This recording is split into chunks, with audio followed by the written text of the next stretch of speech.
What is happening, all you sexy YouTube warriors out there? Range Day Bro back at it again, and today we're going to be doing the final part 3 review of the Daniel Defense DDM4 PDW chambered in 300 blackout. Let's get into it.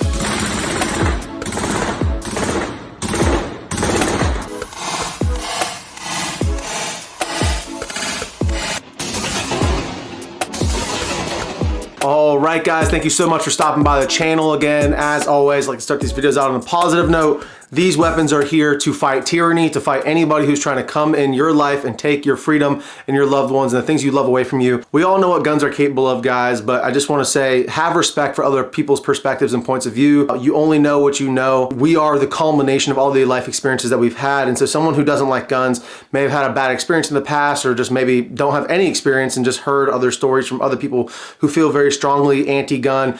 And so instead of being disrespectful, not listening, just waiting for your turn to speak, just have respect for them, and I think we would be able to win more people over, because that's the ultimate goal here on the channel, is to grow the Second Amendment community, bring more young people in, because young people, millennials, and the generations below us, we are the future. So the more people we have fighting for these gun rights, the more rights we will retain into the future. So I just want to start off on that positive note. All right guys, so before we get into the review, as always, if you guys want to pick up some merch, support the channel, you can head over to rangedaybro.com. We got gun charms on sale. Here we have the Fat Man Atomic Bomb, and this works off a QD point, so any unused sling QD swivel on your gun, you can put this in. I run mine back here sometimes in the rear, because with this PDW style stock, when I'm not running a sling, it doesn't get in the way right there either. So head on over to rangedaybro.com, support the channel, and a free way to support the channel is to like, comment, and subscribe. Super cheesy, but the algorithm does not do us any favors in the Pro 2A community, so go ahead and say f you to Big Brother. If you're already a subscriber, then thank you for your loyalty, you sexy YouTube warriors.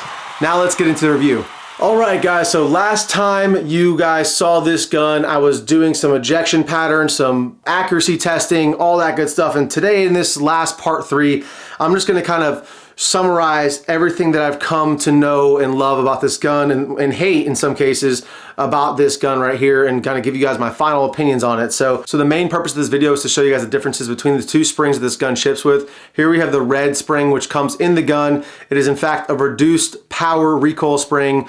Once again, Daniel Defense says it ships with this spring because it wants the gun to function and run even with subsonic ammo running without a suppressor. So underpowered ammunition, they want to make sure that the gun has enough oomph to cycle the operation reliably, and that's why they ship it with this one. What's really cool is they include the other spring, and that's the one I have in here right now. And so they include both, and the main function of this video is going to be showing you guys with different supersonic loads how it performed with the different springs and different suppressors. So the 3 suppressors that we're testing in this video are the Dead Air Sandman K, the Dead Air Sandman S, and the Dead Air Nomad 30. So these are the 3 cans that actually I tested it with, and because these are the three of the most common 30 cal suppressor cans on the market, 3 of the best in my opinion, and the 3 I have, so that's just the way it is. Now I will say, before I get too far into this and show you guys the footage from the range, I did have an issue with my camera the last time I filmed this video. It's like the 3rd time I've tried filming this video, and I had issues with my focus going in and out. So I actually didn't test in this latest trip any subsonic ammunition,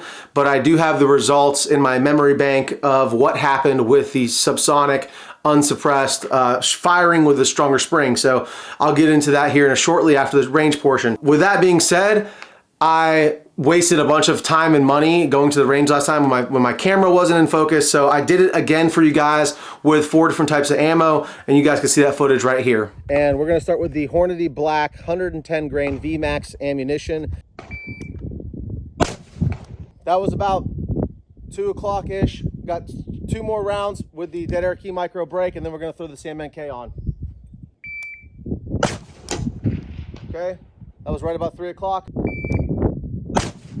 And that was right just shy of 3 o'clock there. Now we're going to throw the Dead Air Sandman K on there and see how this thing performs. All right, 3 rounds with the Hornady Black Sandman K. All right, a little bit further forward, about 2 o'clock. And that was just past 3 o'clock there. 1 more round.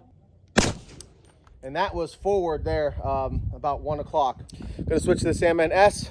Same ammo, Hornady Black, 110 grain VMAX, and then the same reduced power recoil spring in the gun. Dead Air Sandman S.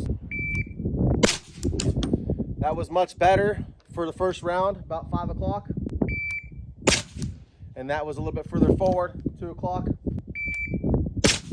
And once again, about further forward, about 2 o'clock. Now we're gonna switch to the Dead Air Nomad 30. This is my favorite suppressor for this gun. Nomad 30 with the same Hornady black. We have 3 rounds loaded up with the same reduced power recoil spring. Missed that one. I think it was back at 5 o'clock there.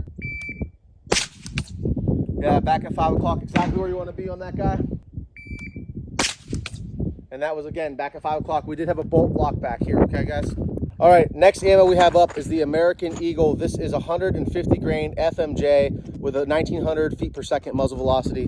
We're gonna load up 12 rounds and perform the same exact test, starting with the bare muzzle, Dead Air Key Micro Brake rather, and then moving our way up from there to Dead Air Sandman K and the Sandman S and Nomad. We have 12 rounds loaded up of the American Eagle. We're gonna go with no suppressor to start, see how it goes. Right at 3 o'clock, 2 more rounds. Right past 3 o'clock, good ejection. And then right about 3 o'clock, so really consistent. Now we're gonna do the American Eagle 150 grain FMJ range ammo with the Sandman K. Still running the reduced recoil spring. All right past 3 o'clock with the K. Right about 4 o'clock there. And then right ahead of 3 o'clock there. Moving on to the Sandman S. Right at 4 o'clock. Right at 5 o'clock there. And then right at 4 o'clock again. Now moving on to the Nomad 30 with the same American Eagle 150 grain. Right about 4 o'clock it looked like. Right about 4 o'clock again. And then look like the same ejection pattern there. We do have a full bolt lock back on the empty mag, guys. So the next ammo we're gonna run is the Fiocchi Range Dynamics. This is 150 grain FMJ boat tail with 1850 FPS. Fiocchi Range Dynamics with no suppressor. Okay, pretty good ejection there, about 4 o'clock. About 4 o'clock again there. Once again, really consistent ejection on that Fiocchi. Now, same ammo with the Sandman K.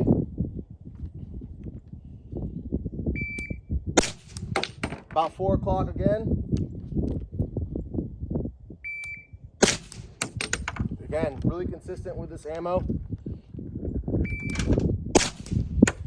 Once again, same exact spot with the Sandman K. Really good ejection pattern about 5 o'clock. Now let's move on to the Sandman S. Right about 4 o'clock.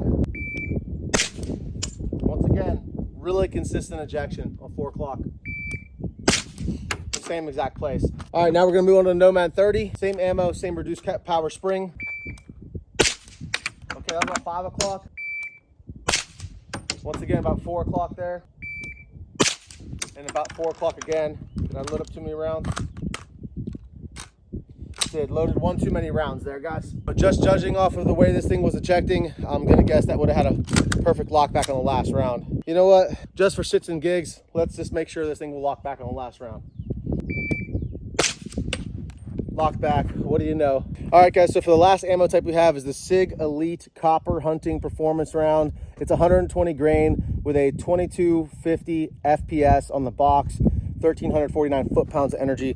These things are nickel coated. It's a really expensive cartridge for hunting, I'm guessing, copper hunting round. So we got the SIG Elite Hunting Ammunition, copper hunting, and we have no suppressor to start with the reduced power recoil spring. Let's see what kind of ejection pattern we get. Right at 3 o'clock there. 2 more rounds to go. Right ahead of 3 o'clock there. And then right past 3 o'clock there at the end. Now let's move to the Sandman K. Right about 1 o'clock there towards the front. Right about 5 o'clock there, a little inconsistent with the ejection. And then right about 4 o'clock there. Now for the Sandman S in the same SIG Elite Copper Hunting. Right about 5 o'clock. Right about 4 o'clock there. And then right about 5 o'clock again. Now for the Dead Air Nomad. Didn't see that one. I'm guessing about 4 or 5 o'clock, somewhere back there. About 5 o'clock there, last round. About 5 o'clock, and we had a bolt lock back. So, all right guys, so that concludes our 4 different ammos that we're gonna test for the reduced power spring. Let's move on to the increased power spring and see what we get. All right guys, we have swapped out the springs. I have the heavier powered silver spring in here now. We're gonna be doing this test in the same exact manner and fashion. We're gonna be starting off with a Hornady Black with no suppressor, 3 rounds with the Sandman K, 3 rounds with the Sandman S, and 3 rounds with the Nomad 30, all with the same ammo. And then we'll go through all 4 ammo types that we have in the same exact fashion, so you guys can see how this gun performs with the different springs and the different spring weights versus these different type of ammo. So let's get started. Once again, you guys are perpendicular to my ejection port. We're gonna do 3 rounds of the Hornady Black with the increased power spring, bare muzzle.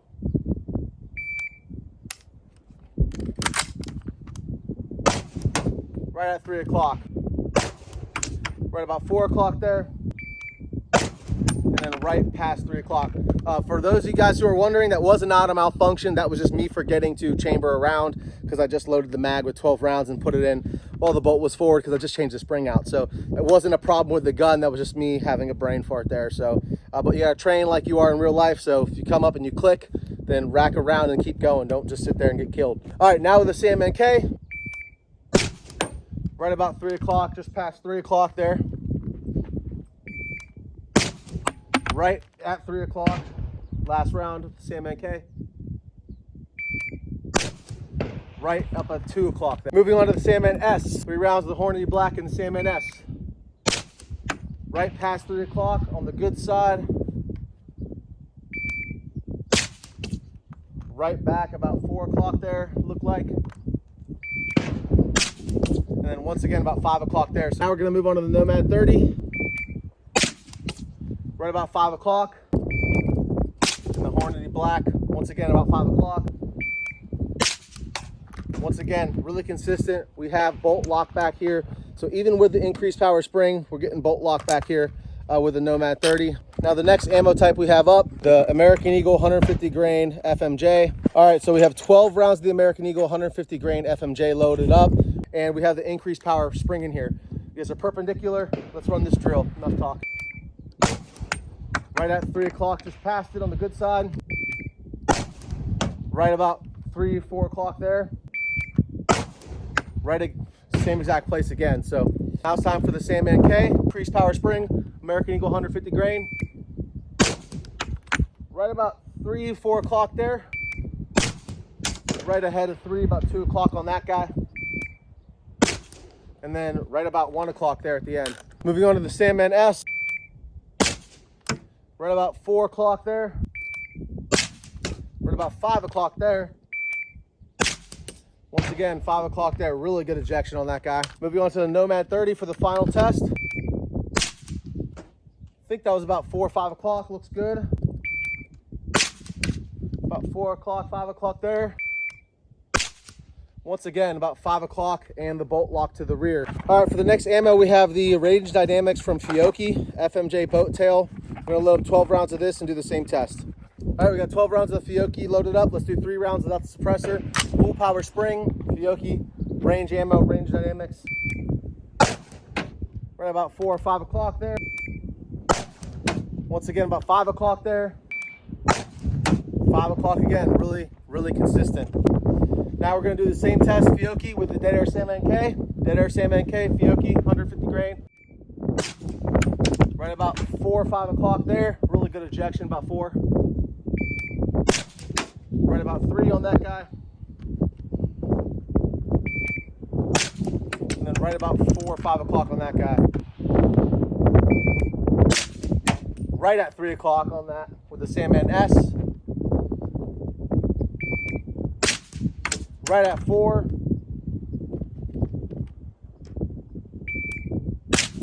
Right at 4 o'clock again. Lastly, with the Fiocchi Range Dynamics, we're going to be shooting with a Nomad 30. Right at about 3 o'clock. Right at 4 o'clock. Then right at 3 o'clock again. Bolt lock back. And now that brings us to our last ammo, the Sig Sauer Elite Copper Hunting 120 grain. We're going to load up 12 rounds of this and finish this test up. Right past you guys at right in the same exact place. I'll try some high ready now. Much slower with the high ready. You can see which one I trained more. That was about 4 o'clock there.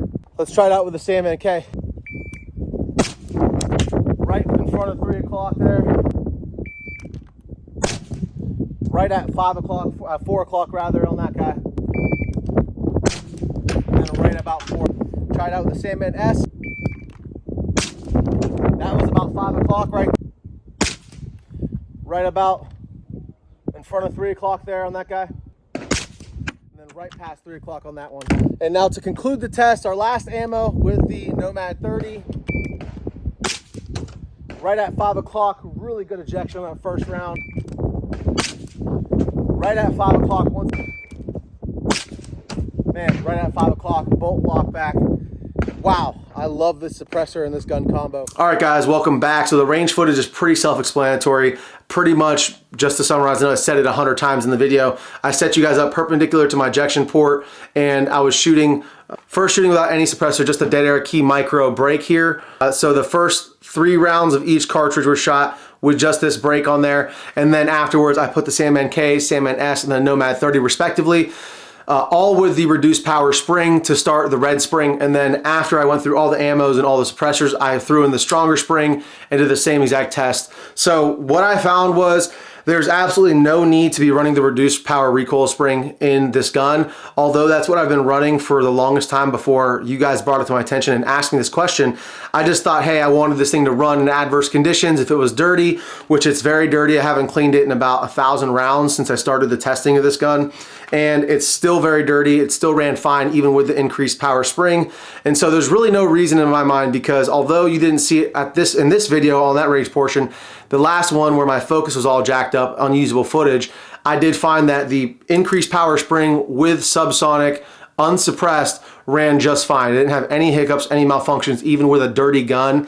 And I don't ever imagine why I would ever be shooting suppressed or unsuppressed subsonic ammunition in my life. So with those two things combined, the stronger spring makes it a much more pleasant experience, a much more softer recoiling experience, as well as less gas to the face and a more consistent ejection pattern. So you're gonna have less wear and tear on your parts over time. I gotta say thank you to you guys for bringing this to my attention and really asking that question, because until you guys brought it up, I just considered it a done deal that the gun probably shipped with whatever spring was best for it. And in this case, the stronger spring works better for me, being that I own suppressors and that I'm not gonna be running this with subsonics. Primarily run this with supers, because supers are much better at putting things down that need to be put down. That is that, guys. As far as the springs go, I'm keeping the stronger spring in here because it makes it just a much more pleasant shooting experience. Now, as a bonus, while I was at the range, I did a few more tests, but one thing I did want to show you guys, because I was a bit underwhelmed with the accuracy portion in the first part one of these videos. I did take this guy back out to the 100-yard range to confirm my zero,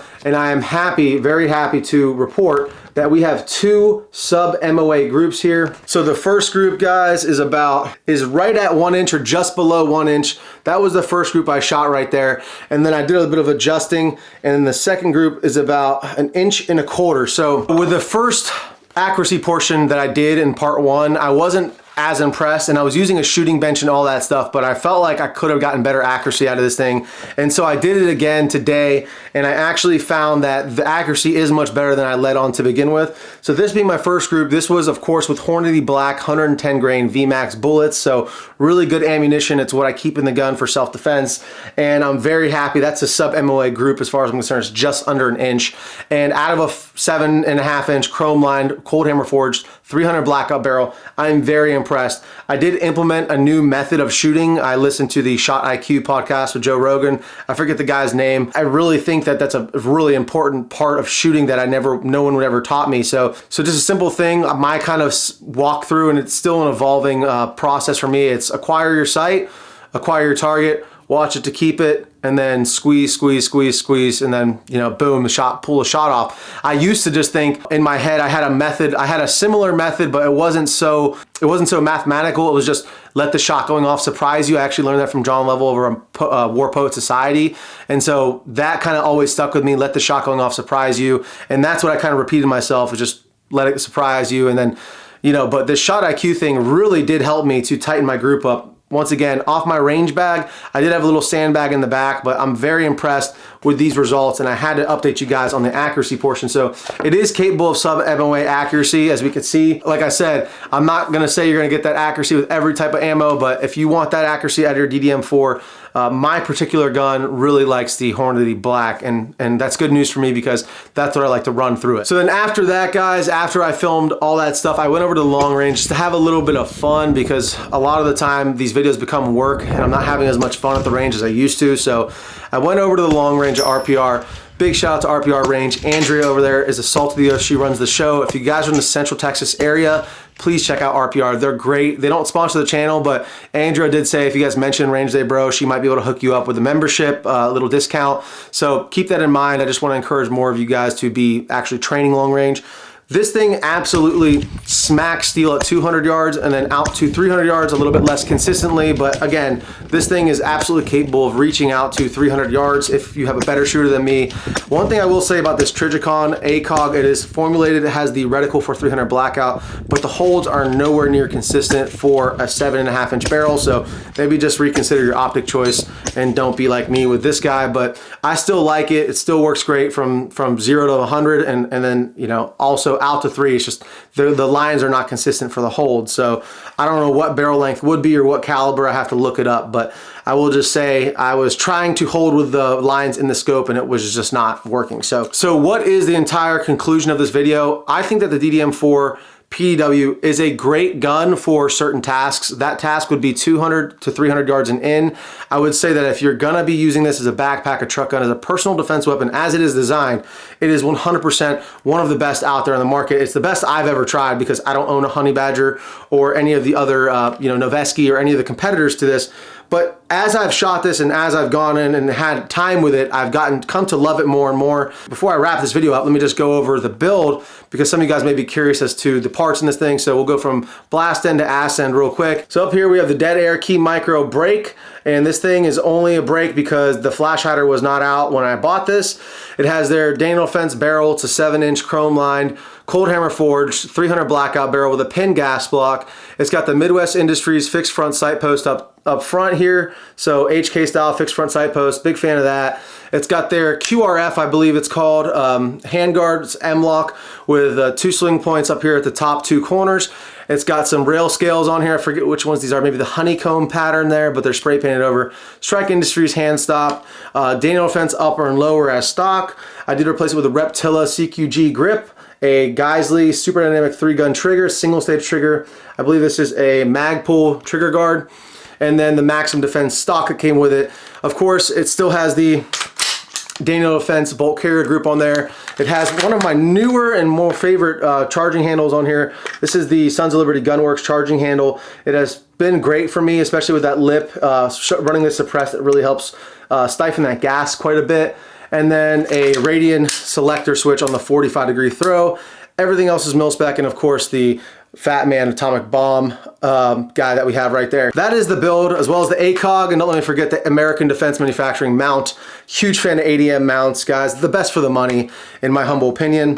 And then I'm running a Magpul backup iron sight right there. So if my ACOG ever went down, the gun's probably done at that point, but if it did, I can just take this QD off and still run my Magpul irons. That's the build through and through. I'm very happy with this gun. I've had about 3,000 rounds through it at this point, guys. I've put it through its paces, and I do trust this gun with my life. Even with the stronger spring, I haven't washed it. The gun is super dirty. I mean, it's super, super dirty. You can see just how dirty this thing is, and it's still been running reliably. I haven't had any malfunctions with it at all. Still getting last round bolt hold open with the Nomad 30, just the way it worked out with the testing. That was the can that was on there, and that's the can I really prefer with this gun. It is zeroed with the Sandman K because this thing is an ultra short package when it comes to putting this with this suppressor combined with this gun. This combination is just, it's just super, super short. So you guys can tell just how, I mean, how compact it is. I love this thing, the way it's set up. But if I had to pick one can to run with this gun, it'd be the Dead Air Nomad 30, no doubt. All right, guys, that's gonna do it for today's video. If you enjoyed it, please like, comment, and subscribe. I really appreciate you guys staying till the end of the video. And until next time, stay safe, stay dangerous. Range Day Bro, out.